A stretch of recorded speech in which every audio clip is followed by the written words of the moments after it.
continuing this still the stories of the days of Queen Esther.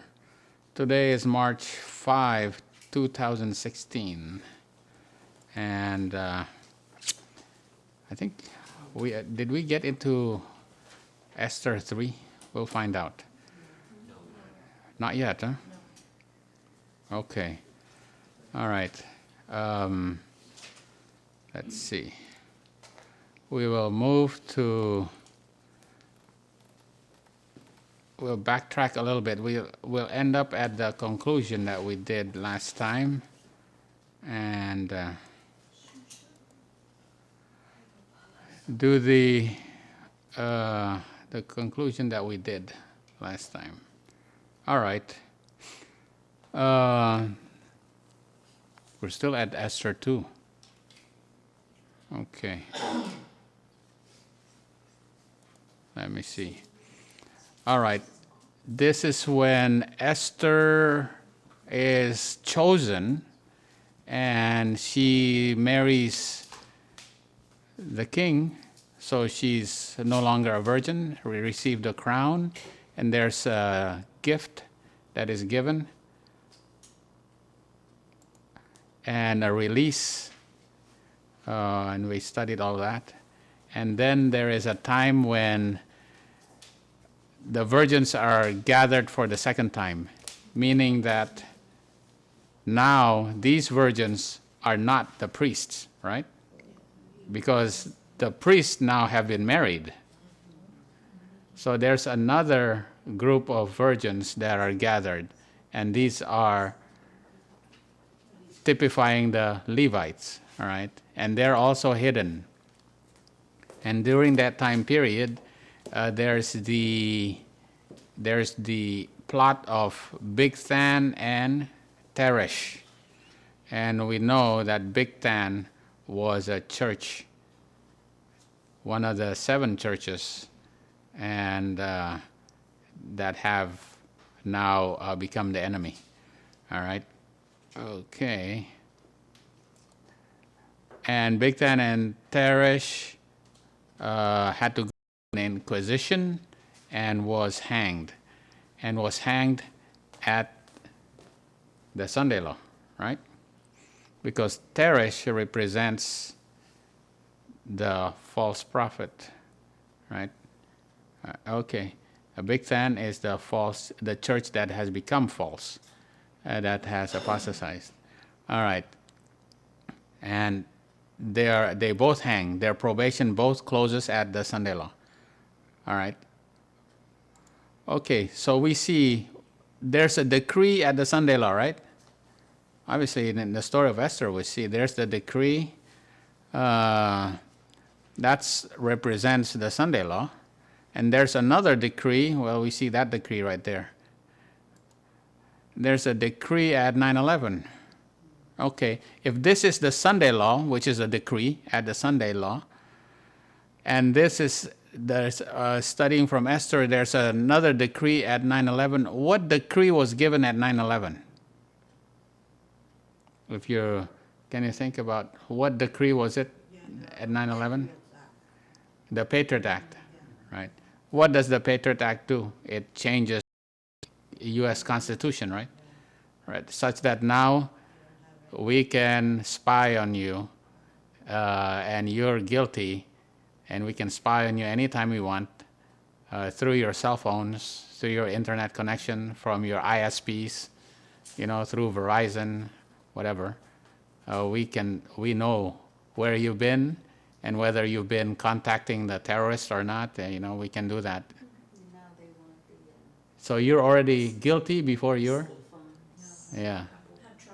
Right. So now the Apple trial. The Apple is being forced to give up their information. Right. So the government wants to be able to hack into the cell phones without people even knowing it. Mm-hmm. So it's that. It's a big departure from when United States used to be a Republican country where, you have your rights. But now it's a democracy, right? No longer, yeah. Well, it's in the name of fighting terrorism now. All right. Okay. So now we will, with that, we just continue. That's where we ended. Okay, where's my cursor here? All right. Esther 3. Oh, we go to Esther 3 now. After these things, what does that mean? A new line, right? It's a new line now. Did King Ahasuerus promote Haman? And who is Haman? The son of Hammedatha the Agagite. Oh, all right. And advanced him, and set his seat above all princes that were with him. And the king's servants that were in the king's gate bowed and reverenced Haman, for the king had so commanded concerning him. But Mordecai bowed not, nor did him reverence. Then the king's servants which were in the king's gates said unto Mordecai, Why transgressest thou? Why don't you want to bow down to the king? And they found out also that he is a Jew. All right. So this is when Mordecai meets Haman. Mordecai is the descendant of who? Mordecai is the descendant of who? King Ahab? No. He's the descendant of Kish. Kish. And Kish is the father of Saul, right? And Haman is the descendant of Agag, right? Agag is an Amalekite, right? Yeah. Right? Remember, the Babylon conquered many countries, and the people that were advanced there, Daniel, Shadrach, Meshach, Abednego, were advanced in their what? So even the Medo Persians, they advanced their slaves. The smart ones were advanced into high positions. So Haman, which is an Agagite, which is actually an Amalekite, not even a Babylonian, he was advanced, right? See, he's advanced above all this. Right, okay. All right. So this is when Haman meets Mordecai, when Saul meets Agag. The story is joined together, all right? Because we know eventually Haman is hung and Agag is hewed to pieces by Samuel, right? All right, okay. Let's see, what else can we find here? Let me look at. Oh, so Mordecai refused to bow to Haman. Refused. He was a Jew. All right, we'll continue. 1 Samuel, it's in 1 Samuel 15, verse 19. That's where Saul meets Agag, right? He was to destroy Agag, but he did not. All right. Okay. All right, so verse 5 to 6. And when Haman saw that Mordecai bowed not, nor did him reverence, then was Haman full of wrath. And he thought scorn to lay hands on Mordecai alone, for they had shown him the people of Mordecai. Wherefore Haman sought to destroy all the Jews that were throughout the whole kingdom of Ahasuerus, even the people of Mordecai. So the pretext, all right, this is what I was talking with RC before. What is the pretext of killing all the Jews? Mordecai, right? So he really just hated one Jew. But then And what did he do to kill that one Jew? He just killed Jews. That's the pretext for genocide. This is genocide, right? He wants to kill the whole. Right. Right. Just to get one. He gets kill all the Jews. And he thought scorn to lay hands. Lay hands is to do injury, right? Right. So what is he thought scorn? What does it mean? He thought scorn. He thought scorn is what? He had ill thoughts. He had ill what? Plans. So he thought scorn means he already purposed in his heart, right? Now Daniel, he purposed in his heart to do good. But him, he already purposed in his heart to do, to lay hands. So yeah. All right. So they had to bow before him. Yeah, they had to bow. Right. Yeah. Now Haman, It was a king's commandment, apparently. yeah. So Haman means glorious. All right. Just by that, who is Haman now? Who's Haman? It's glorious. The glorious land. Glorious land. America. It's America. Right? Yeah. So now you know who Haman is. Right? Okay. The glorious land. The thing is that America already thought scorn to lay hands on Mordecai. When did Haman thought scorn? When did they have an idea that, okay, we're going to actually annihilate the right? When did they do that? Okay. Oh, illustrious or magnificent, or which is glorious. Haman means illustrious or magnificent, which is glorious. All right. The wrath of man worketh not the righteousness of God. You know, Daniel purposed in his heart, but Haman, he thought scorn. He was full of wrath. Okay, let's see. We know this story from Balaam, right? Because we know this story is connected somehow. Now, remember that Balaam, we're not going to read this, just get the summary. Remember when Balaam was asked by the king of the Moabites, his name was who? Balak, the king of the Moabites, he says, you know what, look at all these Jews. Actually, I'm kind of afraid of them. Why don't we have them all cursed? And since Balaam is known to have the power of divination, let's hire Balaam. So Balak, who is the king, all right? And Balaam is the what? The false prophet, right?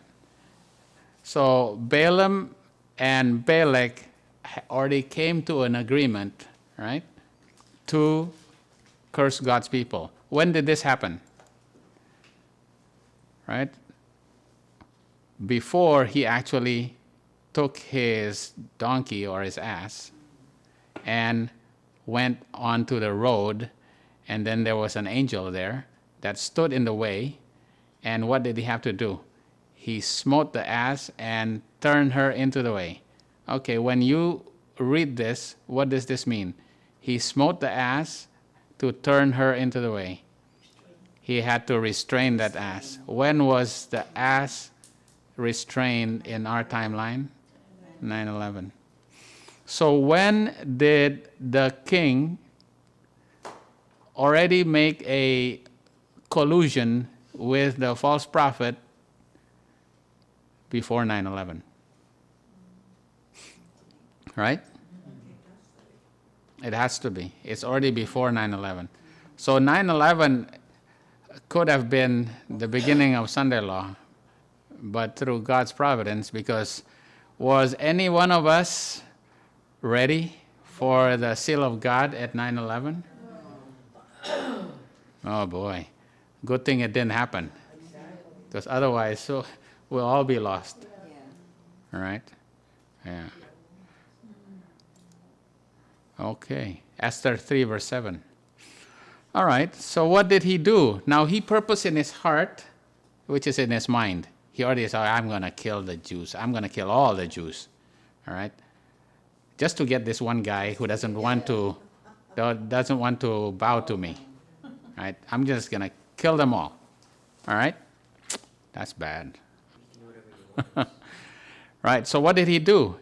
In the first month, that is the month of Nisan, in the 12th year of the king of Ahasuerus. Remember, this is a new line. So it's the 12th year now. We're no longer in the 6th and 7th year. We're in the 12th year. So in the first month of that year, They cast pur. What is pur? That is the lot, right? So they cast pur. Do you remember that the Jews, they have this thing called Purim? Then when they cast lots, and that's when they actually have a celebration of their of Esther saving them, Esther and Mordecai saving them. Oh yeah, they absolutely still do it because Esther and Mordecai for the Jews is their hero. They were saved from the Medo Persians. Okay, they cast pur, so they cast lots. All right. So he started casting lots before Haman from day to day, from month to month, till the 12th month, that is the month Adar. From the first day, basically, when you read this, it really says from every day until for the whole year. From the first day of the first month until the 12th month, they cast lots, right? It's kind of unusual, right? All right. Okay. Why? Because he wants to know when is the good time to kill the Jews. I need to kill the Jews, but when is the good time for me to kill the Jews? So he casts lots. Every day he's casting lots to find out when is the good time to cast. Okay. When you think about it, it's very unusual. All right? But there's a meaning to this. All right. We have to do line upon line, precept upon precept, right? What do we have to do? Read Jonah 1 verse 7. What is casting lots in Jonah? What does that mean? Judgment. Casting in lots. They say, wait a minute, who did this wrong? Somebody did wrong. Right? Let's find lots. Who is the one that's guilty? Right? That's judgment. Finding the guilty. Looking for judgment is casting lots. All right. Who else? So when they cast lots before, it's actually the hand of God. Yeah. Because it will be the right person, because otherwise That's right. you can just put this, let's say, cast a coin there, and That's right. it just land to anybody. So it's actually providential. That's providential. That's Right. Casting lots. Put the lot there. What about the Roman soldiers? What did they cast lots for? For Jesus' closure, Jesus' vesture, and it was already prophesied by David, right? That they are going to cast lots for his garment. Okay. How do they cast lots? Is it like the thing where they Yeah. They throw something. Yeah. It's dice. No, it's a dice. Oh. It's dice. So this says, Chance. let's see. Okay. All right. It's a chance by dice. So there you go. They're casting lots. All right. What does it mean that they are casting lots on his vesture? All right. What does it mean? What is the garment of Jesus? His righteousness. What does it mean that they're casting lots for the righteousness of Jesus? Right? You cannot obtain it by lot, right? But it's a judgment. It's a judgment, meaning you are going to be decided whether you are going to receive the righteousness of Jesus or not. So the priests are going to have to decide whether they're going to receive the robe of righteousness or not, right? That's like casting lots. And then the Levites have to also go through that period of time when they're going to have to receive the robe of righteousness or not.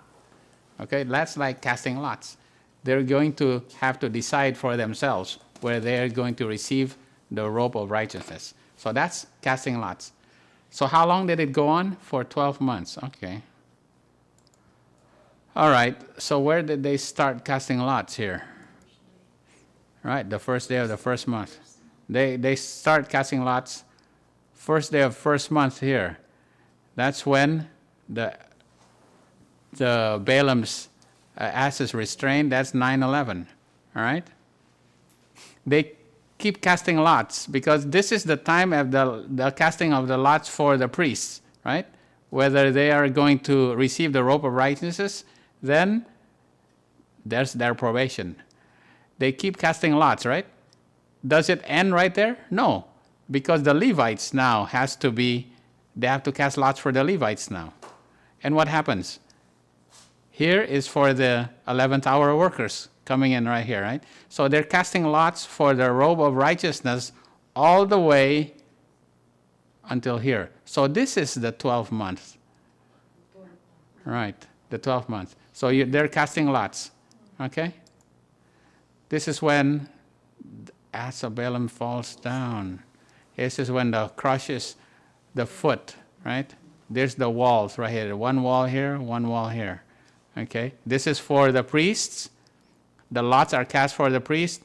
The lots are cast for the Levites. And the lot are cast for the 11th hour workers.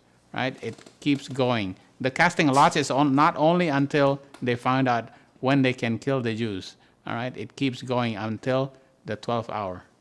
All right. Okay. Verse 8 and 9. And Haman said unto King Ahasuerus, There is a certain people scattered abroad and dispersed among the people in all the provinces of the kingdom, and their laws are diverse from all the people. Oh, neither keep they the king's law. So here's the pretext.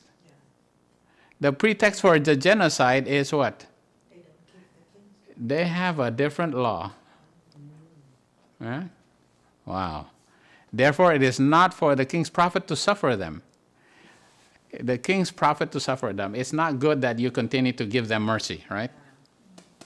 If it please the king, let it be written that they may be destroyed, and I will pay 10,000 talents of silver to the hands of those. So let them be destroyed, and I will be the one that sponsored this. I'm going to pay. So America is going to actually... King's treasury. Right. Wow. America's going to pay, actually, to do it. Yeah. Yeah. So it is your peculiar law that will be the pretext for your persecution, right? But when you put God's law above man's law, you will be persecuted, correct? Because it's peculiar. It's different.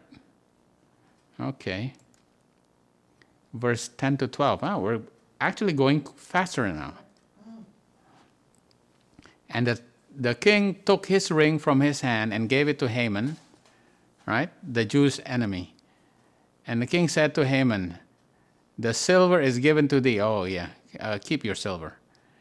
And the people also, to do with them as it seemed good to thee. Then were the king's scribe called on the 13th day of the first month, right? The 13th day of the first month, there was written, according to all that Haman commanded. So it was written, there is going to be a law written on the 13th day. In the meantime, they're still casting lots, right? Right. They're still casting lots. But on the 13th day, they made up their mind, okay, we are going to make a decree, right?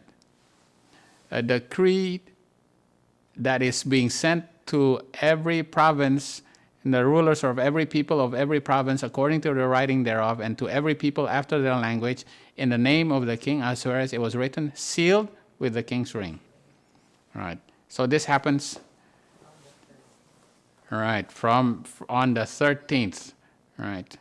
Okay. It is written and sealed, and on the 13th day of the first month. Okay. We'll put that into a line. All right. The seal of the king. When is the sealing of the king going to be given? And after these things, I saw 4 angels standing on the 4 corners of the earth, holding the 4 winds of the earth, that the wind should not blow on the earth, sea, or trees. And I saw another angel ascending from the east, having the seal of the living God, right? But he said, oh, don't blow, because the people of God are not sealed yet, right? restrain the Four winds. four winds, right? Right. And the four winds, according to, is it manuscripts or early writings? The four winds of the earth is as an angry horse, right? That is restrained so that God's people may be sealed. So at 9/11, the Sunday law could have come, but God's people were not sealed yet. So the four winds, which is the angry horse, had to be restrained, right? Right. Okay. So the sealing actually starts when? 9/11. Right. Right. So the sealing actually starts in 9/11. Okay, that's very important. Just to remember, the sealing starts because Islam had to be restrained so the sealing can start. All right. But the sealing is progressive. Right? So not all will be sealed, right? So the priest eventually all will be sealed at the midnight cry. Yeah, right. Then it's the time for the Levites. Okay. All right. In the meantime, the casting of the lots continues because then it's for the Levites, right? Okay. All right. Not all who profess to keep the Sabbath will be sealed. There are many, even those who teach the truth, who will not receive the seal of God. Why? Because they had not corresponding works. Those who were so familiar with prophecy and treasures of divine wisdom should act at their faith. They should have commanded their households after them, that by a well-ordered family they might present to the world the influence of the truth upon the human heart. Wow, this is pretty scary. To be able to present to the world the true influence, you have to have a well-ordered family. This is very difficult. Yeah. That's right. But you have to be, that's why it takes time to be sealed. Then will the latter rain fall upon us as the early rain upon the disciples of the day of Pentecost. Okay. All right. Verse 13 to 15. And the letters were sent by post unto the king provinces to destroy, to kill, and to cause to perish all the Jews, young and old, little, children and women, in one day, even the 13th day of the 12th month. So it's the 13th day of the 12th month. That decree was made on the 13th day of the first month, right? And so they said, okay, we'll make a decree on the first day, the 13th day of the first month, and you guys be ready because 11 months from now, the 13th day of the 12th month, that is when you are going to be all killed. And a copy of the writing for a commandment was given to every province that they should be ready against that day. The post went out, being hastened by the king's commandment, and the decree was given in Shushan the palace. And the king and Haman sat down to drink, but the city Shushan was perplexed. They go, oh no, what is going to happen? All right? Okay. So they're casting lots. Then the death decree is written on the 13th day of the first month. And that corresponds to the midnight cry. Why? Because there's a sealing and a copy of decree, kind of like there's a seal, a decree, and a copy of decree. Means there's a doubling, right? Okay. And the death decree is to be enacted the 13th day of the 12th month. Remember, they're casting lots all the way to the 12th month, right? After the death decree happens after the Sunday law, right? It happens during the time of the 7 plagues. Remember? Yeah, is that decree? Okay, now we are all allowed to go kill God's people.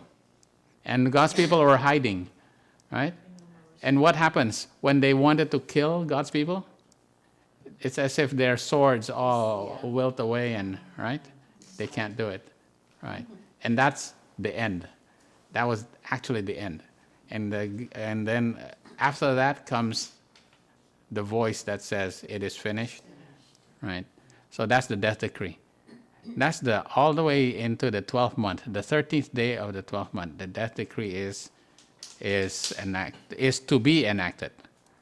So actually, the decree was already written. Yeah, From there. right. The death decree. This is already being made here, and it's to be enacted here, right?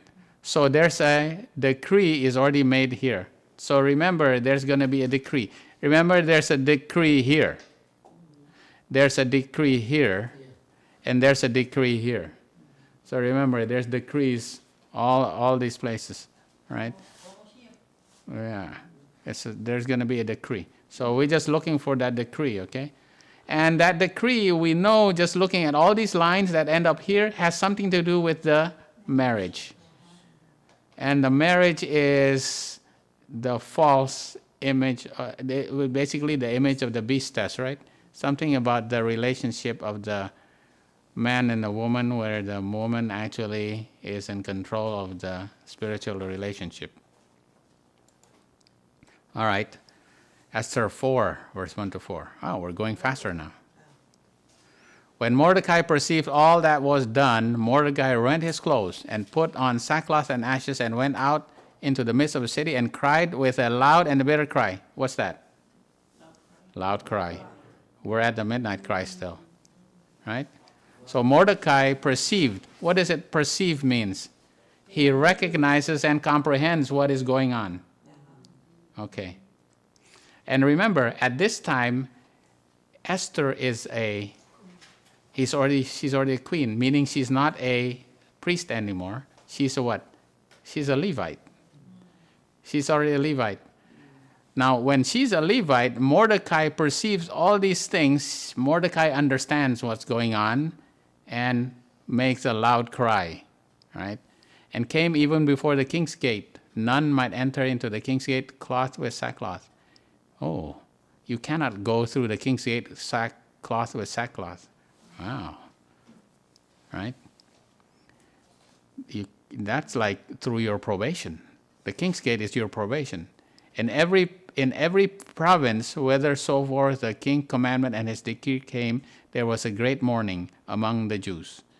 Now when the other Jews heard Mordecai, they also understands.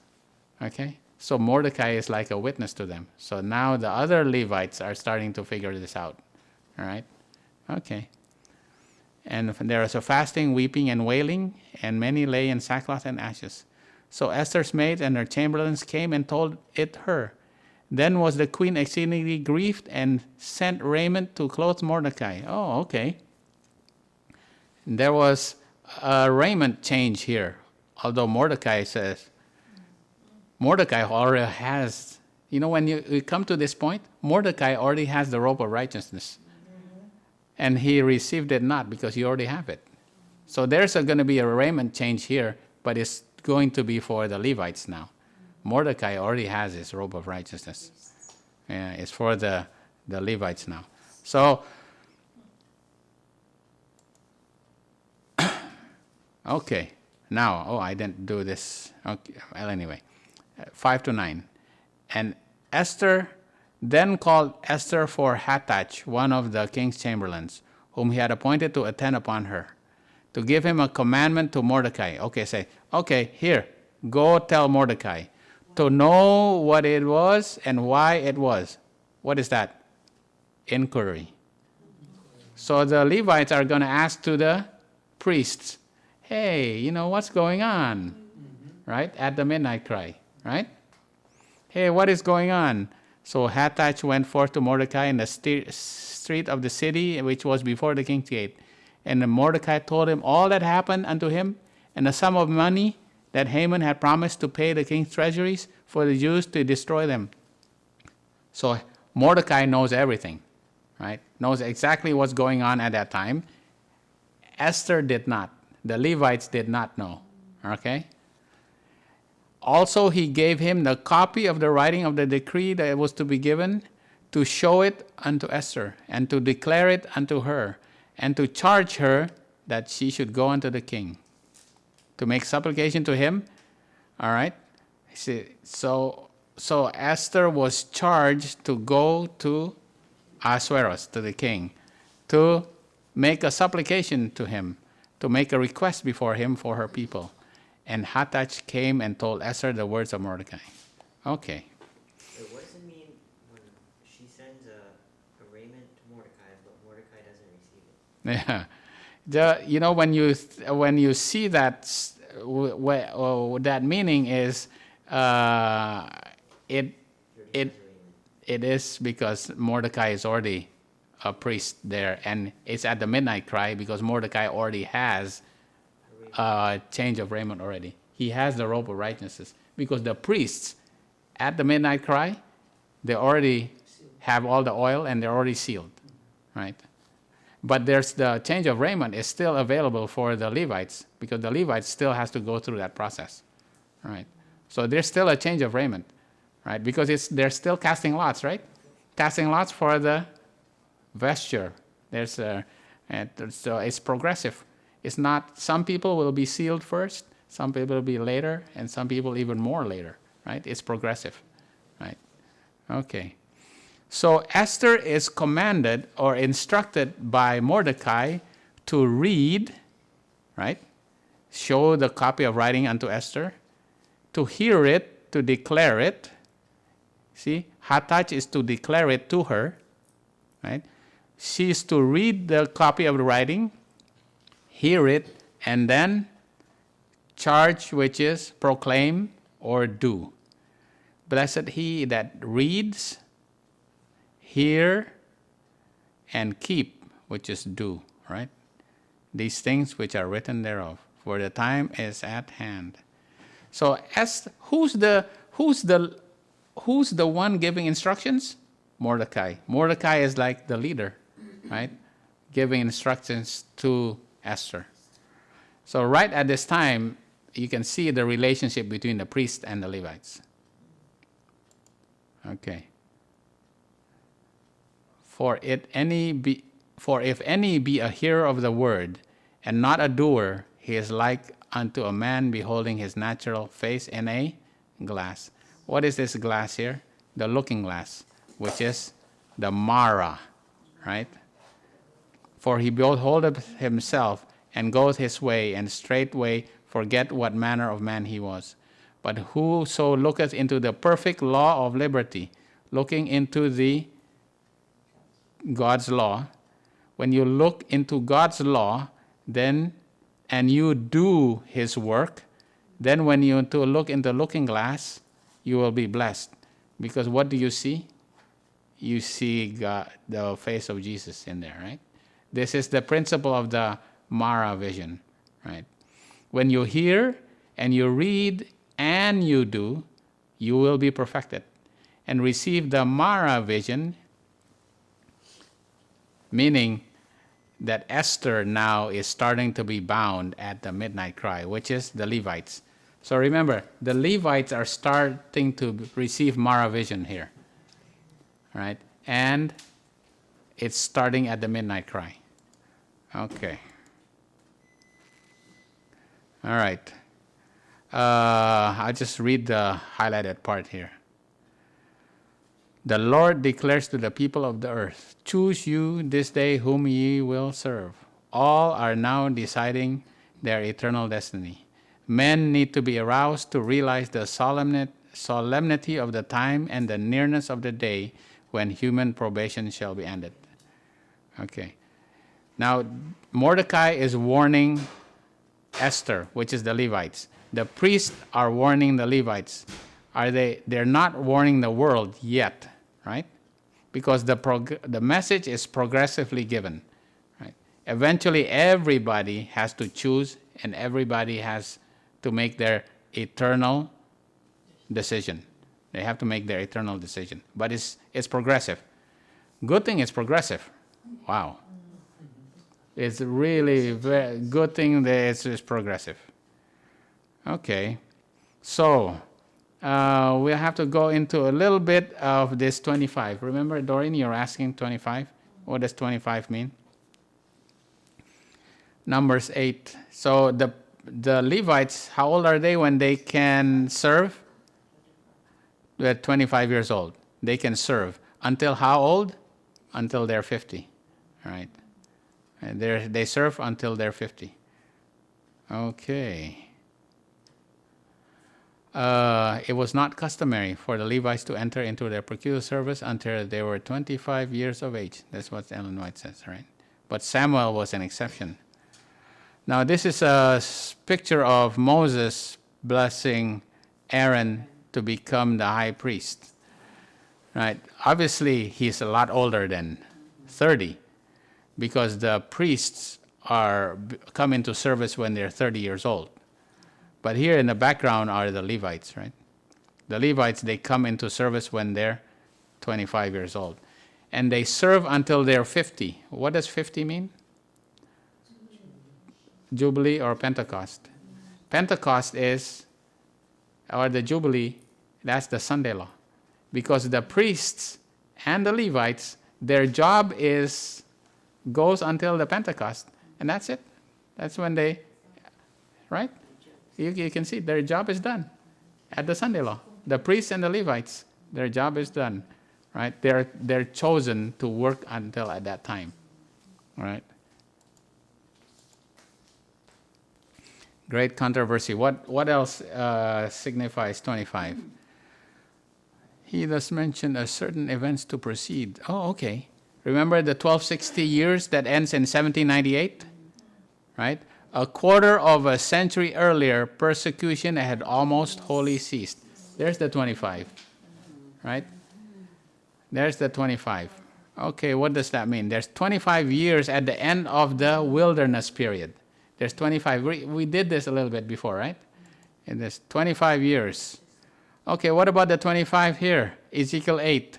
What about the 25 men? They bow down to the sun.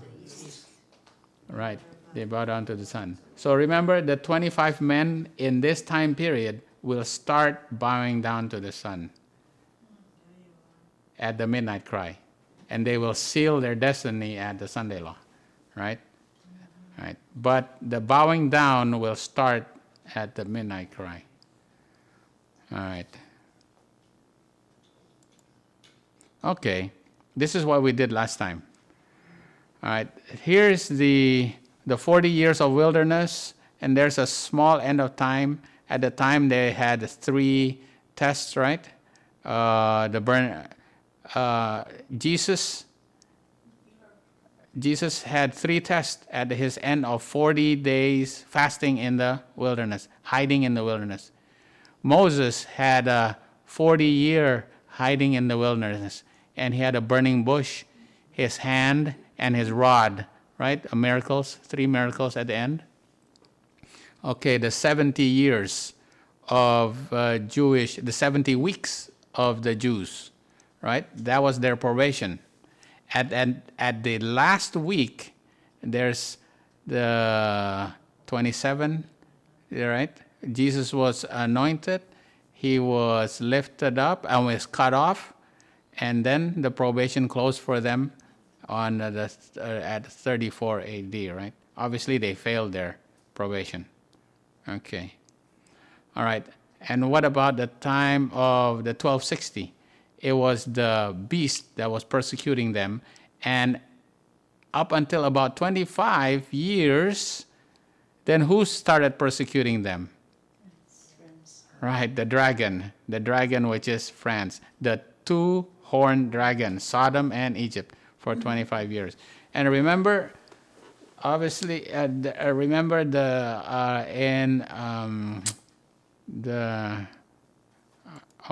here's the 40 years. Here's the 40 up here. Here's the 70 here, right here. So this is the wilderness of the Levites. This is the wilderness for the priests, right? And the wilderness of the Levites, there's going to be a time when they actually have to go through their binding time. Okay, this is their binding time for the Jews. This is the binding time for the church in the wilderness, right? at this time, we did Revelation 11, all right? There's a death because what? The witnesses were killed in the streets, right? For how long? 3.5 days. And then there was an earthquake, right? When a 10th part of the city fell. A 10th part of the city means France. They fell, right? So there's a death and there's an earthquake, right? And remember, during this time period, there was the dark days and the Lisbon earthquake, right? Lisbon earthquake was 1755, and the dark day was 1780, right? Was there a dark day and an earthquake during the time of the death of Jesus? Right, absolutely. So these line up together, right? There's a death, there's gonna be an earthquake, there's gonna be a lifting up. All these gonna be at the end time, right? All those are symbolic, right? Okay, this is one line upon another line, right? Okay, so we know all these stories symbolizes the binding time. This is the binding time for the priests, and this is the binding time of the Levites. We know they start being bound at the midnight cry, because this is when Mordecai was telling Esther the 3 things that she had to do, right? Starting at the midnight cry. Okay, we used to think, well, initially when we were studying with the School of the Prophets there, they initially thought that their binding time is going to be at the end here, but it's actually not. Beginning. Yeah, it's actually it starts already right here. Yeah, it already starts. It's going to make much more sense. We'll continue. Exactly why? Why does that happen? Okay, so there's a 30 right here, because that's how old the priests are, right? Okay. And there's the 25, because that's how old the Levites are. All right. So that's the 25. This is also 25 right here. Okay, the 25 men bowing down in this time period. Okay. All right. We go to verse 10 to 12.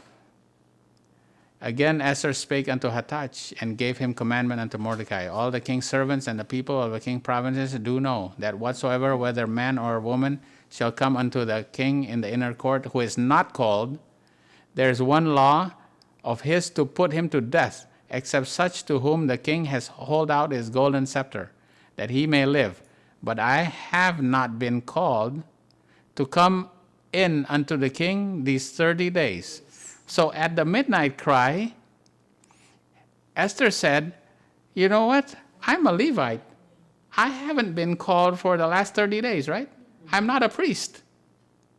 I can't go to the king, right? For the last 30 days, I have not been called. In other words, she actually saying, you, Mordecai, you've been called. You're a priest. You have been called in the time of the priests. Not me, I'm a Levite. So she was initially hesitant, right? Okay, we'll go back to this line. That's when they're casting lots. That's when the death decree is written. That's when Mordecai says, okay, Esther, you got to go. But then Esther says, well, you know what? I really shouldn't go because I haven't been called for the last 30 days. That's on the midnight cry, which is the 13th day of the first month. Okay, that's when the death decree is supposed to be enacted. The 13th day of the 12th month. I have not been called for the last 30 days. The last 30 days goes back this way, so it ends when would that be? I have not been called, right there. It's the 13th day of the 12th month. Exactly 1 year later is when the death decree is to be enacted. So what does this mean, actually? You know, this is what was a tough time for a lot of people trying to figure out when I was watching the School of the Prophets, how were they trying to find out what this actually means. Because this is 18 days before the first day of the first month. When you calculate it out, this is in the Millerite history. In the Millerite history, all right? There's going to be a leader that is called out at this time. Remember? The message is formalized. The message, right? The first angel's message came around 1798. And in 1818, what happened? 1818. Miller started to tell his friends. He started to preach the things that he was learning. And in 1833, he eventually received the license, remember? But in 1818, he started preaching. Miller became the leader of the priests, right? All the way until the midnight cry, right? Yeah. So this typifies the story of Mordecai, because Mordecai had already been called. Esther says, I wasn't called, meaning you're the one that's been called, right? Because so the leaders actually the priests have to be teaching the Levites for their history here, right? How about for literally meaning in that verse? Hmm? In Esther? It doesn't say literal. So that's why you actually, then when you see this, then you said, oh, this is what it means. It's a spiritual meaning. Yeah. If you take it literally, that means there's a denial. Right. No one get involved, so you can think that. But in a way, she was actually she was hesitant. Yeah, she was actually hesitant at that time. And I think that's what it means literally. Yeah. So age might be to that, because if you go into the king, Maybe that's the still. song. Right. Yeah. You can still there. You have to wait for the king to summon you? Yeah. You have to wait. Or can you tell him that, like, you're there and ask for invitation? Only if he gives you a golden scepter. He has mercy on you. If he has mercy on you, he shows the golden scepter and you touch it, then you can come. Then you won't be killed. Basically, it's only invite only. Invitation only. Even the queen. The queen can come only by invitation. That she went. Right. Because She was probably distracted by because the Mordecai told. Because remember, she hasn't shown herself and her people. All right. So we know who Mordecai is, It's those leaders that were called even before 9/11.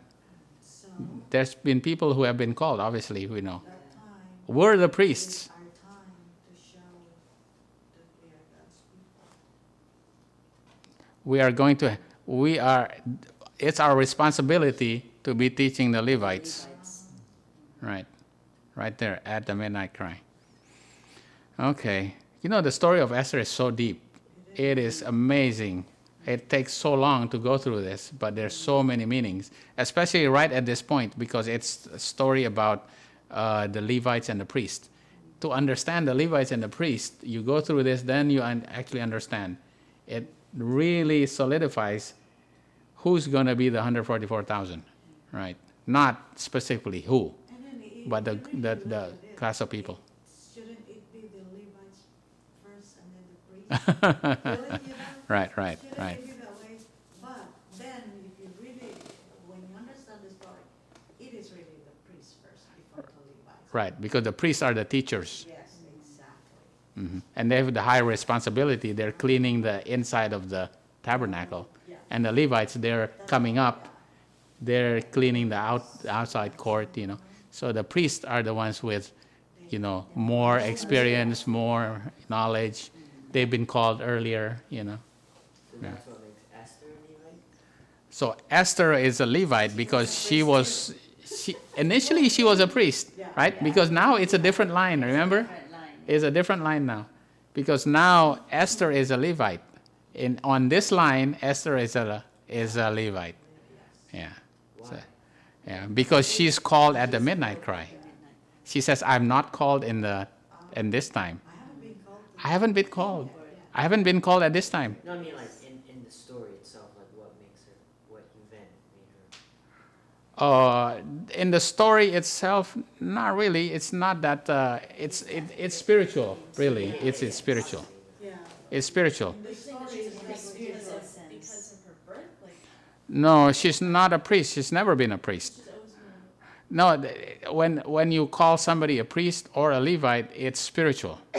She's never. I She's know, but that's what I mean. right. Application of The application is The application is, in that translates spiritually. What? right in the 6th and 7th year.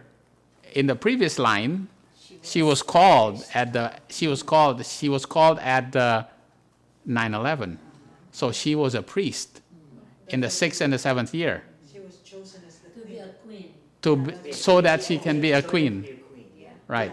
So and then she was purified. Remember, Yeah. for 6 months, and then 6 months she was purified, right? After 9/11, Yeah, that makes her a priest. Yeah. that makes her a priest, and then she gets called, and then when she was called, she marries the king. So it's that she's the priest, right? So she's already purified at that. Now Yeah, another that's line, chapter 2. right? That's in chapter 2, but in chapter 3 it's a different line now. Yeah. She's now representing a Levite because she's not called at this time. She's actually called here at the midnight cry. So spiritually, we're priests. Maybe because we're before the midnight cry? Yes. We're spiritual. We're all priests. Priests. Because We're all it's priests. before the midnight cry. We're understanding actually the things that are happening now. We understand the things that are happening now. We are being taught all these things before the midnight cry, so we're priests. We won't be Levites anymore, Joe, because Yeah. we are. But Levites, I mean, and I don't know if I'm jumping ahead, but like Levites, because it's before the National Sunday law. That's right. So Levites, even after midnight cry, that means there's still a chance for people that don't. Absolutely. Know, still Oh, yeah. Adventist. They're casting lots for them. Yeah. The last lots are being cast Anything before National Sunday law is still within 7 days. because they're Levites and priests. They're spiritual Israel. That's But right. after National Sunday law, that's the Gentiles. That's the Gentiles. That's right.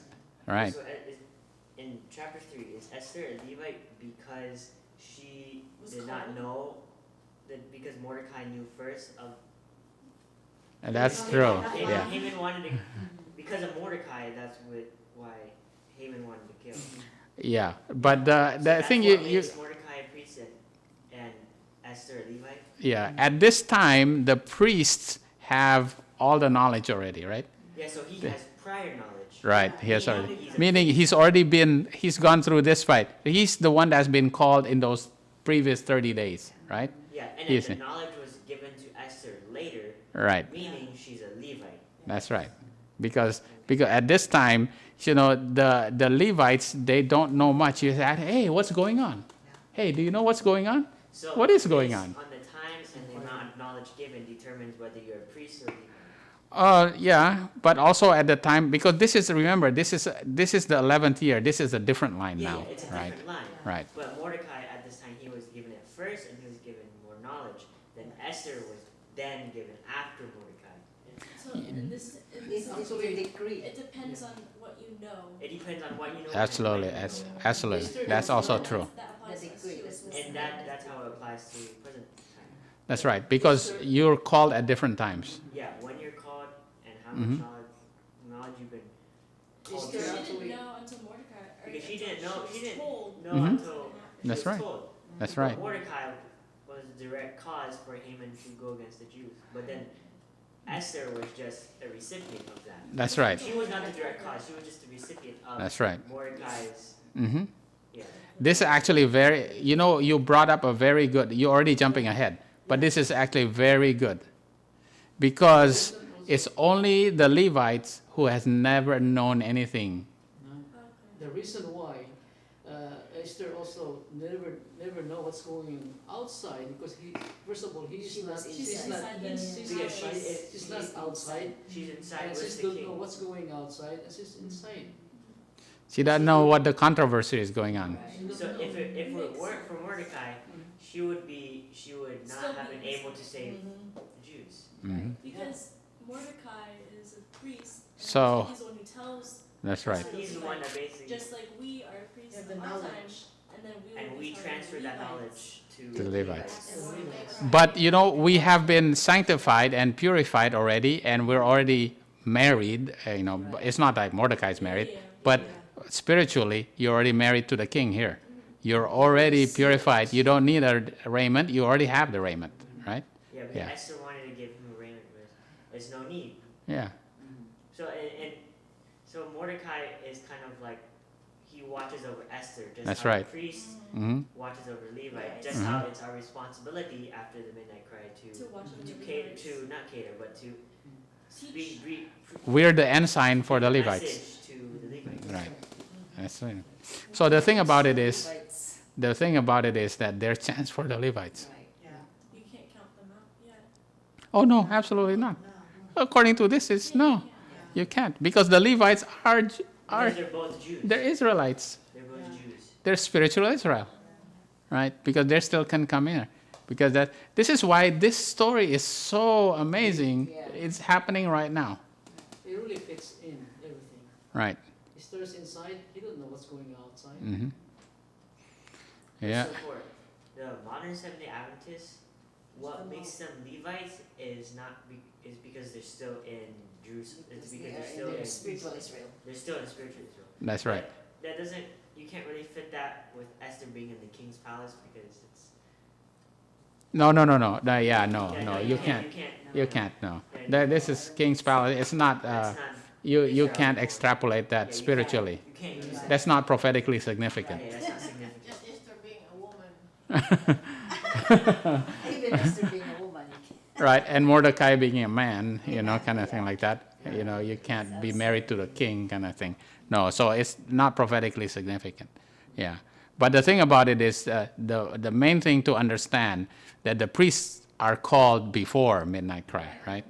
Yeah, and Esther said, "Hey, I'm not called before midnight cry," So she's a Levite because I'm called at the midnight cry, and it's my chance to go forward. But you teach me what to do, kind of thing. You be the ensign for me, right? Okay. Right. Okay. All right. Mostly we're thinking. Oh, yeah. It's really. Okay. This is the one that he read from last night. That guy. No truth is more clearly taught in the Bible. Wow. No truth is more clearly taught in the Bible than that God by His Holy Spirit. Oh boy. God by His Holy Spirit. Wow. Especially directs His servants on earth in the great movements for the carrying forward of the work of salvation. See?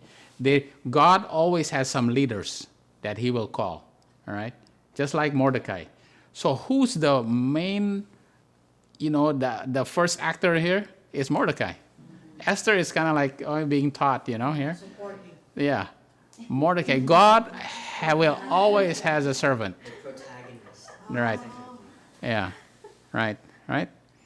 This meaning was to be unfolded from age to age, from the time of the old time even until now. There's gonna be leaders. All right. Yeah. You just have to make sure you'll be able to know. Right. And the leaders have big responsibilities. That's the one thing that I think sometimes we forget that Mm-hmm. irregardless of the circumstance, irregardless of the times, God's message and work will always go forward. Mm-hmm. We might not know what our part is on it, Yeah. but there will always be men that, No truth is more clearly taught that He's going to have some. It's not going to be one. Remember, there's going to be several because He cannot give one truth to one man. Yeah, there's going to be. Yeah. there's going to be 1,000 that's hiding. Okay. Now this is a very important concept. The concept of the church triumphant and church militant. You remember reading about church? Do you know the difference between church triumphant and church militant? Okay, here we go. From the Bible, Joel 3, verse 17. So shall you know that I am the Lord your God dwelling in Zion, my holy mountain. Then shall Jerusalem be holy, and there shall no strangers pass through her anymore. Oh, there's going to be a time when there's no more strangers. Strangers, are they from inside or outside? They're outside. There's no more strangers coming in through Jerusalem anymore. All right? Okay. Isaiah 52 or 1. Awake, awake. Oh, where's that? Midnight cry. Awake, awake. See, now you have to. Yeah. Awake, awake. Put on thy strength, O Zion. Put on thy beautiful garments, O Jerusalem, the holy city. From henceforth, shall be no more come into thee the uncircumcised and the unclean. From the midnight cry, there's no more coming into the church that is uncircumcised and unclean. Right? So Mordecai represents the church triumphant. And the Levites, they're coming in, right? Are they kind of thinking like this? Is Mordecai joining Esther or Esther joining Mordecai? Esther joining Mordecai, right? And when you join, can you join as a group that are mixed between the unconverted and converted? No. In other words, you have to be already studying for yourself. And then when you're about to join, you join with a decision already made, right? Because there's not going to be any more strangers coming in, and there's no more uncircumcised and clean anymore, and unclean coming anymore. So the Levites, that's why when they come in, there's already coming in their binding time, and that's progressive. They're coming in because they have already heard something about it, but they didn't know much about it. That's why Esther is asking, hey, what's going on? They kind of had an inkling, but they didn't know, right? But when they come in, so in the time of when we call the church triumphant, people coming in there will already continue to be clean, circumcised, and they're no longer strangers. In other words, they cannot sin anymore. Because in the church, what is the church militant? We're now in the church militant, right? Yeah. The church militant, there's going to be wheat and tares, right? There's going to be a mixture of wheat and tares. And there's still mercy there. You can actually sin and be forgiven. Sin more and be forgiven. Sin and forgiven, right? Because you're in the church militant, it's still struggling. But when you're church triumphant, everybody's holy and everybody's holy. And when the Levites join who? Mordecai. Mordecai is already a church triumphant. They cannot come in and sin and be forgiven. Sin and be forgiven. No, they can't anymore. That's it. They're the sealing, right? All right. This is a very important to understand the difference between church militant and church triumphant. And other sheep I have, right? I have other sheep. They're outside, which are not of this fold. See, somebody there's going to be outside. Them also I must bring. I'm going to bring these right from the outside, and they shall hear my voice, and there shall be one fold and one shepherd. Right? There's going to be. That's under Sanilo. Because where does church triumphant and church militant come from? Where is that? that's actually in Ellen White's writing. Yeah. Oh, here, RC, very good. You're jumping ahead. That's right here. Oh, one more slide, and then we'll see it there. Okay. Did I go too far? Try coming back. Oh, okay. I have to look. Oh, boy. All right. That's Isaiah 56, 1-8. Okay. Keep ye judgment, do justice. All right. Okay. All right. Neither let the son of the stranger that has joined himself to the Lord speak, saying, the Lord hath utterly separated me from his people. Neither let the eunuch say, behold, I am a dry tree. For thus saith the Lord unto the eunuchs that keep my Sabbaths, and choose the things that please me, and take hold of my covenant. Even unto them I will give in mine house, and in my walls a place and a name. So people from the outside, even the strangers and the eunuchs, they are going to be able to join, right? Yeah. That's after Sunday law. But it's progressive, right? Because first it's going to be for the Levites coming in, and then it's going to be for the Gentiles coming in. Okay. Also the sons of the strangers, they join themselves to the Lord and to serve him, to love the name of the Lord. Okay. Even them I will bring to my holy mountain and make them joyful in my house of prayer. Their burnt offerings and their sacrifice shall be accepted upon mine altar. For my house shall be called a house of prayer for all people. The Lord has gathered the outcasts of Israel, says, yet will I gather others to him, besides those that are gathered unto him. See, this is house of prayer. This is the house of God, is the church triumphant. All right? Because others will join in. But the others joining in do not sin anymore, and they are all clean and circumcised, right? The Levites join the sanctified holy priests that have already become a church triumphant, right? They moved away. So the priests, they become a church triumphant during the time of the church militant, right? They move from, because they're separated from the tares, right? Right? So when they become pure, they become church militant. Then the Levites, when they join in, they join into a church triumphant already. Yeah, that's very important to understand. Okay, right. Okay, here you go. The church triumphant and church militant is actually from here, I see. All right. I thought there will be a testing time for them. Right. There's going to be a testing time. We'll go there. They still have their testing. Yeah.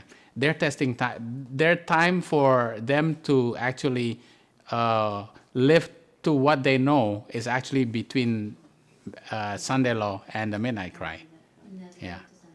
From 9/11 to midnight cry. They already, For the priests. for actually the Levites outside, they already have to live. Yeah, although they haven't heard anything about the controversies going on. Then at the midnight cry, when Islam attacks, when the Sunday law starts coming, and the economy collapse, they all go, whoa, wow, what happened? Then they inquire, hey, you priests, All right, that's okay. But they already been prepared spiritually. Somehow they have already been prepared. The thing about it is that the Holy Spirit is already working on them. But the issue is that a lot of actually friends and families that have been refusing in the time of the tarrying right now, so a lot of people are actually refusing already. That's going to be an issue because we're going to see what's going to happen to them, right? Has God no living church? He has a church, but it is the church militant, not the church triumphant. We are sorry that there are defective members. Who are they? These are the tares. In the church militant, there are defective members. These are the tares. That are the tares, oh boy, amid the wheat. Jesus said, the kingdom of heaven is likened unto man who sowed good seed in his field. And while man slept, his enemies came and sowed tares among the wheat and went his way. All right? So this is the church militant and the church triumphant. All right. Gather ye together first the tares. So the tares are first bound, and then after that, the wheat are bound. Okay? The tares are bound to be burned, and then after that, the wheat is gathered to be bound to be sent into the barn. So does the church become triumphant when the tares are gone? Right. So it has to become triumphant before midnight cry. Well, Not necessarily. yeah, it's kind of like it's a progressive thing. But when all the priests have become triumphant, there is a church triumphant. There's a church There's a militant. church triumphant. Yeah, but it was a church militant in the meantime because they're still tares in there. There's some stairs So when the in there. tares are taken out of that group, right, there's going to be, they become a church triumphant. Then the Levites start joining in. But the Levites, they have already been kind of, prepared. Yeah. Yeah, because there's always a preparatory time, just like Elijah, right? Elijah and Elisha. When Elijah was doing his ministry, Elisha was plowing the field with 12 wood, right? He was plowing the field. Plowing the field is preparation time. Even though he wasn't following Elijah, he was plowing the field, right? That's significant prophetically and spiritually. That's where the binding off of. But they won't be bound off until they're called. Until they're called. Yeah. Wait, so what is the militant versus triumphant? Militant still has tears. Militant still has tares. There's still tares. See, there's defective members in the church militant. There's still tares among the wheat. So when there's no more tares, there becomes tares. Because the thing about it is, when the church becomes triumphant, they sin no more. That's what I was saying. Perfect. Individually, Yeah. spiritually, if you're sealed, then you're become triumphant. That's right, because you are the church. Yeah. But when there's a group, right, the group of priests become the church. Yeah. But really, it's personal, right? It's personal. So at the Sunday law is when there's a complete church triumphant. For the priest and the Levites. For the priests and the Levites. But the priests, they're church triumphant At by the midnight. time of the Midnight cry. yeah. Mhm. And then the Levites and the priests would already have been. The priests already have been. That's The right. Levites, they become one. That's right. Right. Yeah. And then they're lifted up as the church triumphant. Because that the wheat because that's their gathering time of the first fruits, right? That's the harvest. It's not the general harvest. The general harvest is after the Sunday law.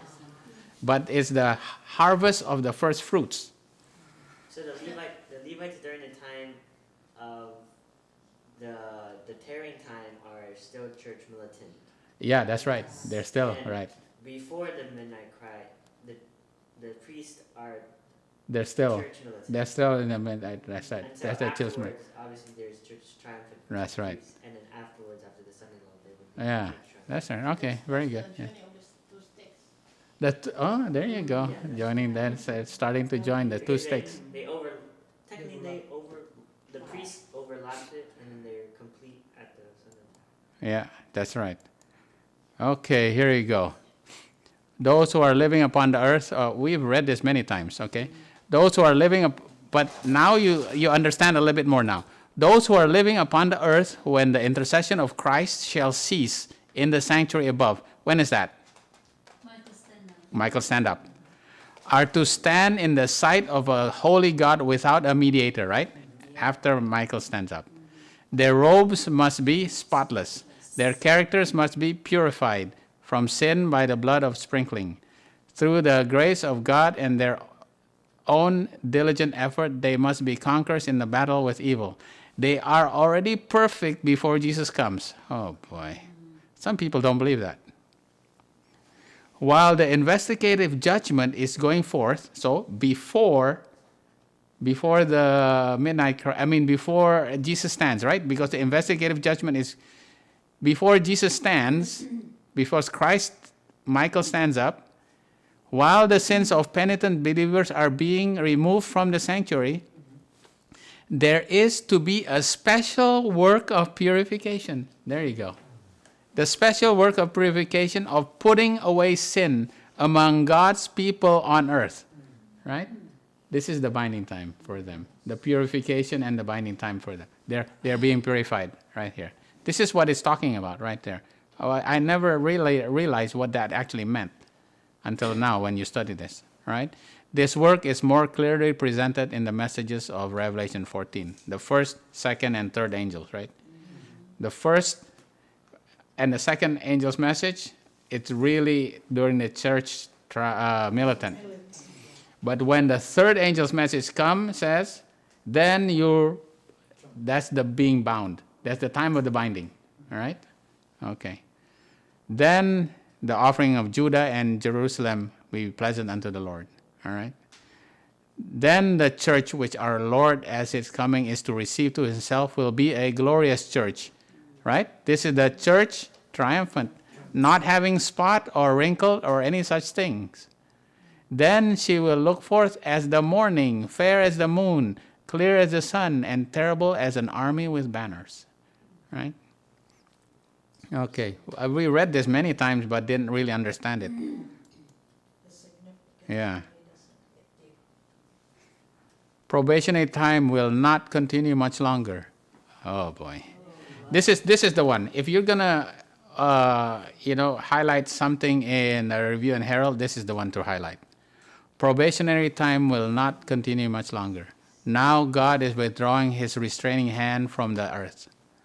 Long has he been speaking to men and women through the agency of his Holy Spirit, but they have not heeded the call. How does he speak to the agency of the Holy Spirit? Through his messages. And these messages are given by messengers, right? Now he's speaking to his people and to the world by his judgments. Before he was speaking to messengers, and then you persecuted and killed the messengers. So now he's going to speak to you by his judgments. Oh boy. The time of these judgments is the time of mercy for those who have not yet had opportunity to learn what is truth. Wow. Huh? So if you learned it and then you backed away from it, no more mercy for you. This is terrible. This is really terrible. This is for the Levites. Right? Wow. Tenderly will the Lord look upon them. His heart of mercy is touched. His hand is still stretched out to save. Large numbers will be admitted to the fold of safety who in these last days will hear the truth for the first time. The problem is you heard it for the first time and then you back away. No mercy for you. And this happens also for the Gentiles too, right? Yeah. They didn't know what was going on, but they've been living to their light that they had, and then when they receive the light, oh, wow! They make the decision right there, right? And that also goes for the Levites. It's different for us, for the priest. Now we have to admit we are the priests, right? We have this. Wow, we've been studying and studying and studying, and we kind of get it. But for the Levites, it's gonna be. It's very short because the time is getting very short. You can't be studying for 5-10 years trying to make your decision. For the Levites, there's not enough time for all of that. For us, we have 5 years to study, and we've come this far to make our decision. This is tough. Yeah. Wow. Remember. If for the first time, if you make up your mind, it's gonna be because you heard it for the first time, right? But you have to be prepared for. Okay, all right. Okay, I'm gonna try to close with what? Okay, all right. Yeah, we have to go through here. All right. Then Mordecai commanded to answer Esther, "Sing not with thyself, that thou shalt escape in the king's house more than all the Jews. For if thou altogether hold thy peace," because Esther was hesitating, right? Hey, I wasn't called. See, so what did Mordecai say? If you don't go, then shall their enlargement and the deliverance arise to the Jews from another place. Then some. Will always go forward. Yeah, I'm going to choose somebody else. But you are going to. Esther, if you don't go, somebody else will go. And you will be destroyed. That's right. God's judgment. But thou and thy father's house shall be destroyed. There you are. See? God's judgment will be upon you. Right. And who, this is the most famous in the book Esther. This is the most famous. Who knoweth whether thou art come to the kingdom for such a time as this? Why? What does that mean? So, why were you chosen You were specially brought up just for one reason. God had one reason for you. Just for this time you were brought up. Right? You went through all that just for one purpose. That's it. This is the purpose. And you better, as you call it in baseball, step up to the plate, right? Right. Right? You step up to the plate because you are called for such a time as this, remember? All this time, you didn't really know what was going on. I have no clue. Why am I doing all of this? God has one purpose. Right. She chose right. Oh, yeah. She could have chose. She could have not. Yeah. Yeah. But she chose. That's good. Right. Yeah. Well, thank goodness. Right? So let's see. Who was hesitant to go? Moses. Yeah. Moses was to go to Pharaoh, but after he was hiding in the wilderness, right? Wasn't Esther hiding in the house of Haggai? Right? 1 year. Okay, what about this one? Barak and Deborah to fight Jabin, the king of Canaan. Right? Oh, someday we have to do that story. Oh, yeah. Nobody really studies that much. Right? But Barak was hesitant. Moses was hesitant. Yeah, she said, that's what Barack Obama said. My name is from the Quran and from the Bible. That's right. You cannot find a president that doesn't mean that's about it. It's very odd. Because I have to go look history. Did I remember? Oh, Barack and Deborah. I said, it's right. Right, Barak, right? Who else was hesitant? You know the story. Jonah. Oh, yeah, Jonah. What about Gideon? Gideon. Yeah. Have signs. He was, what was he doing? He was hiding in the wine press, remember? Yes. He was hiding. In the wine press. All those people who were hiding and then they got called, right? All right. I got to go back one more and then we'll finish over here. Okay. All right. Who else was hesitant? Well, not really hesitant, but yeah, he really, when you think about it, Samson was hesitant. He did so many things just to make sure that he doesn't have to be the judge, right? Joseph, well, Joseph wasn't really hesitant, but he was, he had no choice. But he was in hiding in the prison. He was hiding in Potiphar's house. And his job was to, at one point, really, to deliver his family, right? He was brought up just for that purpose. Mm-hmm. Okay, hold on, one more slide here. This is the end. Then Esther bade them return Mordecai this answer. Right. Go gather together all the Jews that are present in Shushan and fast ye for me, and neither eat nor drink 3 days or 3 days, night or day. I also and my maidens will fast likewise. So will I go in unto the king, which is not according to the law. And if I perish, I perish. What is that? That's a doubling. That's at the midnight cry, right? Right. So Mordecai went his way and did according to all that Esther had commanded him. All right. If I perish, I perish. So even though she had to do things very quickly, seems like, for the time that is so at hand, she had to make quick decisions. She says, oh no, what? Go fast first. Because all your plans, all your worldly plans will be of no use if you don't go fast first, right? And find out what God wants you to do, right? I and my maidens, I am going to fast first, right? Okay, we'll stop here and continue next time, all right? The story of Esther is so amazing.